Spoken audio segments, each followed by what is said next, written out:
Јас сум Горан Велков, живеам во општина Лозово и во село Лозово. Со овоштарство и лозарство се занимавам едно 15 години, најпрво со лозија. Наследив прво Вранец, па Смедеревка. Така да во 2018 се охрабрам и наследам овоштарник, кој е засаден со јаболка и круша. Од тогаш па нааму интензивно вложувам во земјоделието, така да го подигов на еден модерен италијански систем, како ние што го викаме, или шпалир систем, кој ретко го има, може да го има доле само во Ресен, таму го има видено, додека во нашата земја на овој источниот дел многу малку.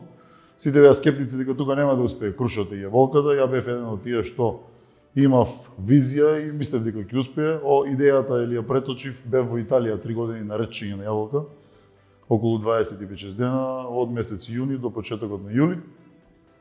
Оттаму ми дојде идејата и зошто да не биде и кај нас во Лозово. Па така се одлучив на една, да речем за мене, поголема површина, околу 2,5 хектара, да насадам јаболка и круша, од кои 6 декара јаболка, а другите 20 е круша.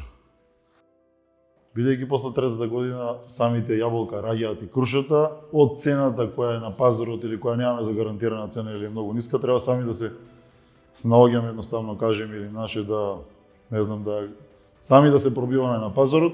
Многу ниска цена понудуваат самите откупувачи или оние кои ги нарекуваат дилери или препродавачи на овош и зеленчук. Од тога ја одлучив да, не знам, тоа не ми беше својствено, ако треба јаболката ќе ја оставам на нивата како еко ѓубриво, не ја дадов на нив, можев тоа да го издржам или си дозволив тоа да го издржам. Така да се вроди идејата да почнам и да размислувам за преработувачки капацитет, но во моментот немав средство, така да се обратив до Агротим. Ја следев мерката на Министерството за земјоделие, шумарство и водостопанство, еден добар спој направивме со вашиот тим, направивме добар проект, ви дававме податоци за оноа што го имам како на терен, како јаболка и круша, површината која имам, тука е вашиот тим, направи добар проект.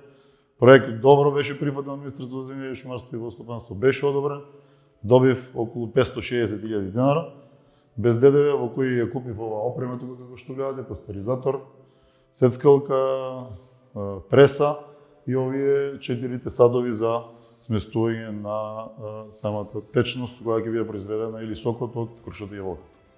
Прво и основно се она што не знаеш, има луѓе што знаат или има како што рекол консултантски фирми кои тоа го работат, напредуваат и тие се прошируваат сигурно со своите знаења и капацитети.